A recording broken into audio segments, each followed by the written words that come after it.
चलिए दोस्तों, chemical kinetics chapter में हम केमिकल काइनेटिक्स होती क्या है इसका general introduction, rate of reaction क्या होती है ये हम देख चुके हैं, उसकी डेफिनेशन, उसका फॉर्मूला, उसकी यूनिट और उससे रेस्पेक्ट में उसके जो ग्राफ आते हैं टाइम और कंसंट्रेशन के बीच के, वो हम अपन यहाँ पे देख चुके हैं। अब अगला टॉपिक आता है representation of rate of reaction, जिससे न्यूमेरिकल पूछा जाता है। बिल्कुल ईजी, आप इधर ध्यान दें। देखिए इधर मान लीजिए कोई रिएक्शन हो रही है इस टाइप से, AA plus BB gives CC plus DD। इस रिएक्शन में क्या हो रहा है, कैपिटल A के small a molecule capital B के स्मॉल b मॉलिक्यूल से रिएक्ट करके कैपिटल C के स्मॉल c मॉलिक्यूल और कैपिटल D के स्मॉल d मॉलिक्यूल का फॉर्मेशन कर रहे हैं। क्लियर? तो यहाँ पे अपने को पता है A और B तो क्या हो गए, रिएक्टेंट, और capital C and capital D क्या हो गए, प्रोडक्ट। क्लियर? अब इधर देखें, अभी अपन देख चुके हैं कि रेट ऑफ रिएक्शन को रिएक्टेंट के सेंस में भी रिप्रेजेंट कर सकते हैं और रेट ऑफ रिएक्शन को प्रोडक्ट के सेंस में भी रिप्रेजेंट किया जा सकता है। जब रेट ऑफ रिएक्शन को रिएक्टेंट के सेंस में देखते हैं तो आगे नेगेटिव साइन लगाते हैं। क्यों? क्योंकि टाइम के साथ रिएक्टेंट की कंसंट्रेशन कम होती है।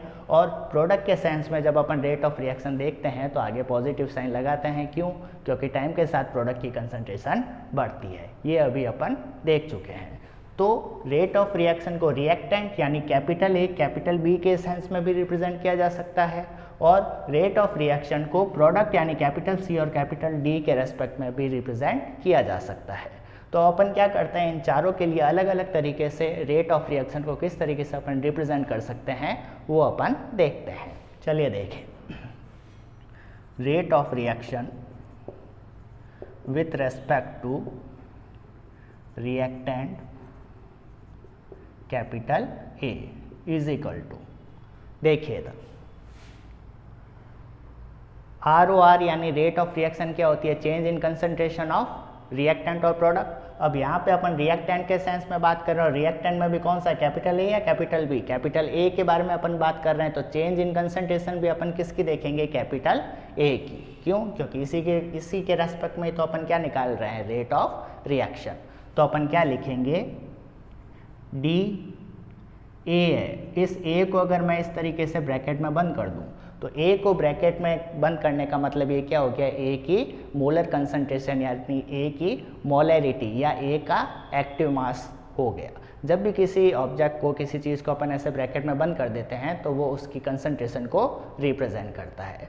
तो A को अगर मैंने ब्रैकेट में बंद कर दिया तो ये हो गई A की कंसंट्रेशन, आगे D लगा दिया तो ये क्या हो गई, change in concentration of reactant A upon time taken, change in time. ये तो होता है rate of reaction, change in concentration of reactant. और रिएक्टेंट के लिए अपन ने क्या लिया है, capital A upon time taken. चूँकि ये रिएक्टेंट है तो इसके आगे अपन कौन सा साइन यूज़ करेंगे, नेगेटिव साइन यूज़ करेंगे। क्लियर? अब आपको क्या करना है, A के कितने मॉलिक्यूल पार्टिसिपेट कर रहे हैं, स्मॉल a। ये नीचे जो लिखे होते हैं उनको नहीं देखना, आगे वाली चीज़ें देखनी है भैया। तो A के कितने मॉलिक्यूल पार्टिसिपेट कर रहे हैं, स्मॉल a। तो जितने मॉलिक्यूल पार्टिसिपेट कर रहे हैं उसको आपके 1 के अपॉन में लिखना है। अगर यहाँ 2 होता तो 1/2 हो जाता, अगर यहाँ 3 होता तो 1/3। आगे वाली चीज़ें देखनी है, नीचे वाली चीज़ें नहीं देखनी। क्लियर? अब आगे देखें, इसी तरीके से rate of reaction with respect to reactant B भी रिएक्टेंट है तो आगे क्या आएगा, माइनस आएगा। अब यहाँ पे किसकी कंसंट्रेशन में चेंज देखेंगे, B की कंसंट्रेशन में चेंज देखेंगे तो B को डब्बे में बंद कर दिया तो ये हो गई B की कंसंट्रेशन, स्मॉल d लगा दिया तो change in concentration of B upon change in time. अब B के कितने मॉलिक्यूल पार्टिसिपेट कर रहे हैं, स्मॉल b, तो अपने को क्या करना है, 1 upon small b। Clear? Rate of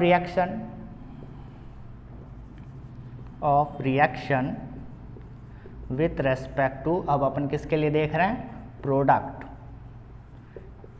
capital C। अब कैपिटल C प्रोडक्ट है तो आगे अपन क्या लगाएंगे, प्लस लगाएंगे, क्योंकि प्रोडक्ट की कंसंट्रेशन टाइम के साथ बढ़ती है। अब यहाँ पे चेंज इन कंसंट्रेशन हम अपन किसकी लेंगे, कैपिटल सी की। तो क्या हो जाएगा, सी को ऐसे ब्रैकेट में बंद कर दिया तो ये हो गई सी की कंसंट्रेशन, आगे डी लगा दिया तो change in concentration of C product C upon change in time. अब सी के कितने मॉलिक्यूल पार्टिसिपेट कर रहे हैं, स्मॉल सी, तो यहाँ पे अपन 1 अपॉन स्मॉल सी। क्लियर, सेम वही चीज़ें करनी है, रिएक्टेंट के आगे माइनस और प्रोडक्ट के आगे प्लस, जितने मॉलिक्यूल पार्टिसिपेट कर रहे हैं, जितने मॉलिक्यूल बन रहे हैं उनको 1 के अपॉन में लिखना है। ठीक इसी तरीके से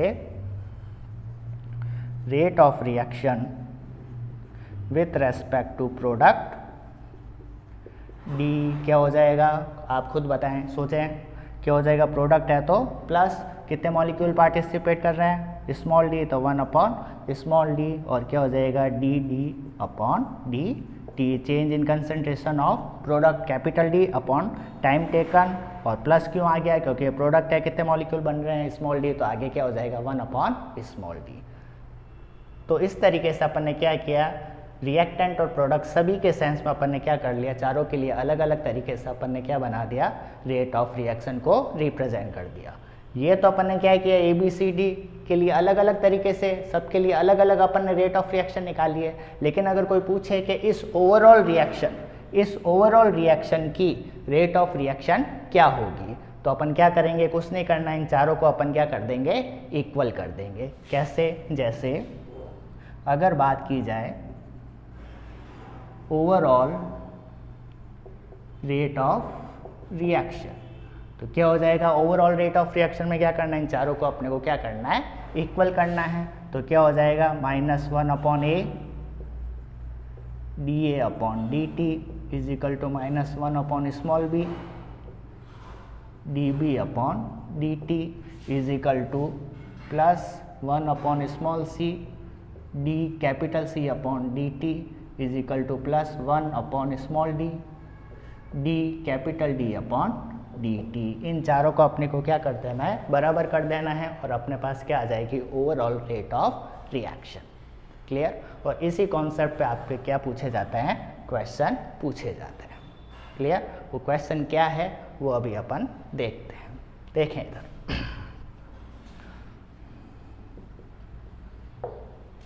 ध्यान से देखिए, कोई रिएक्शन दे रखी है 2A + B gives 2C, ये कोई केमिकल रिएक्शन दे रखी है। क्या दे रखा है इसमें, rate of disappearance of A is equal to 10⁻⁻² mole litre inverse second inverse. Clear, ये चीज़ दे रखी है, फाइंड आउट क्या करना है, then find out rate of formation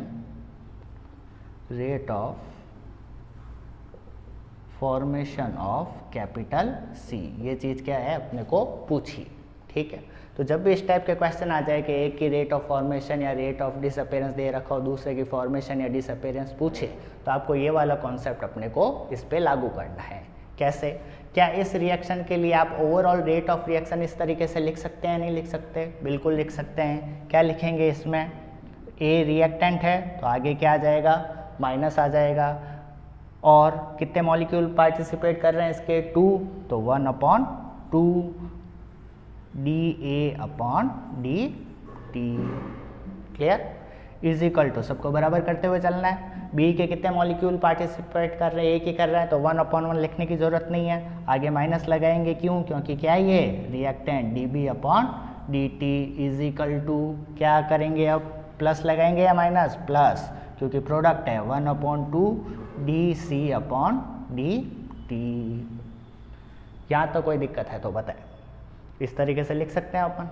अब इधर देखें, एक चीज़ दे रखी है और एक चीज़ पूछी है, तो कौन सी चीज़ दे रखी है, ए के बारे में ये कह रहा है तो टेक, और क्या चीज़ पूछी है, सी पूछा है तो क्वेश्चन मार्क। एक चीज़ दे रखी होगी और एक चीज़ पूछेगा, तो जिसके बारे में बात ही नहीं कर रहा है, बी के बारे में बात ही नहीं कर रहा है, तो बी को यहाँ से क्या कर दो, कट कर दो, और बाकी दोनों को अपन क्या कर देंगे, इक्वल कर देंगे। क्लियर, तो यहाँ से इन दोनों चीज़ों को बराबर करेंगे तो क्या आ जाएगा अपने पास, -1/2 D A upon D T is equal to +1/2 D C upon dt। क्या यहाँ तक कोई दिक्कत? एक चीज़ दे रखी होगी, एक चीज़ पूछेगा, उसको अपने को क्या करना है? इक्वल कर देना है। तो देखें अपने पास ये चीज़ आ गई थी, इसको यहाँ पे लिख लेते हैं। देखें इधर -1/2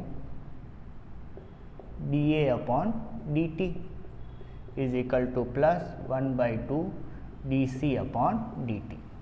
ये चीज़ यहाँ तक आ गई थी, एक चीज़ दे रखी है और एक चीज़ पूछी है। क्लियर? अब ध्यान से देखिएगा, dA अपॉन dt क्या हो गया? dA अपॉन dt, यानी अगर मैं सिर्फ इस चीज़ की बात करूँ, 1/2 को बाहर रखा है, तो minus D upon D T का मतलब क्या हुआ? डी अपॉन डी टी का मतलब क्या हो गया? Change in concentration with time. और माइनस का मतलब क्या हुआ कि ये टाइम के साथ क्या हो रहा है? कम हो रहा है, कम हो रहा है, यानी फॉर्म हो रहा है या डिसअपियर हो रहा है? डिसअपियर हो रहा है। तो क्या मैं minus D upon D T को, minus D upon D T को rate of disappearance of capital A बोला जा सकता है, नहीं बोला जा सकता है?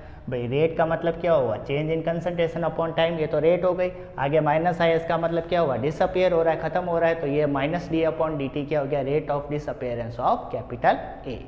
ठीक इसी तरीके से अगर मैं इसकी बात करूं plus D C upon D T, तो डी सी अपॉन डी टी का मतलब क्या हो गया? Change in concentration of C upon time taken. तो ये क्या हो गया? रेट ही तो कहलाता है। और आगे प्लस का मतलब सी फॉर्म हो रहा है या डिसअपियर हो रहा है? प्लस का मतलब क्या हो गया? सी फॉर्म हो रहा है। तो क्या plus D C upon D T को रेट ऑफ फॉर्मेशन ऑफ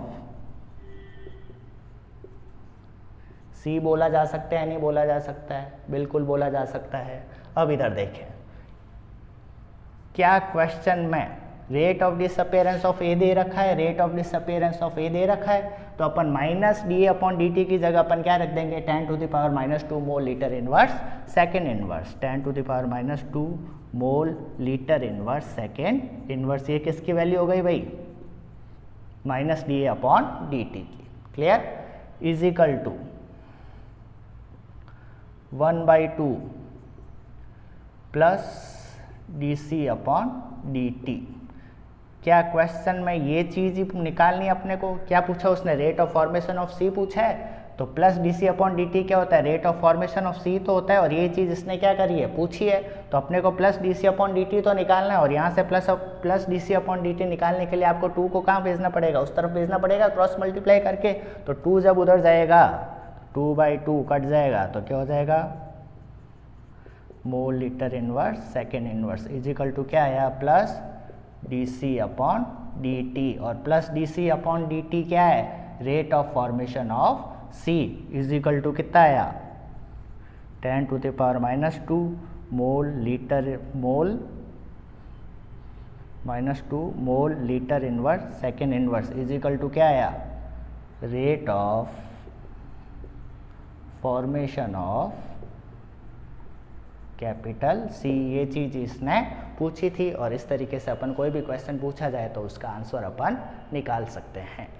क्या यहाँ तक कोई दिक्कत? इस टाइप के क्वेश्चन आते हैं भैया, 12th में भी आता है, नीट मेंस इसमें भी पूछा जा सकता है। तो सिंपल सा एक चीज़ दे रखी होगी, एक चीज़ पूछेगा, दोनों की वैल्यू रखो, क्रॉस मल्टीप्लाई करके आंसर निकालें।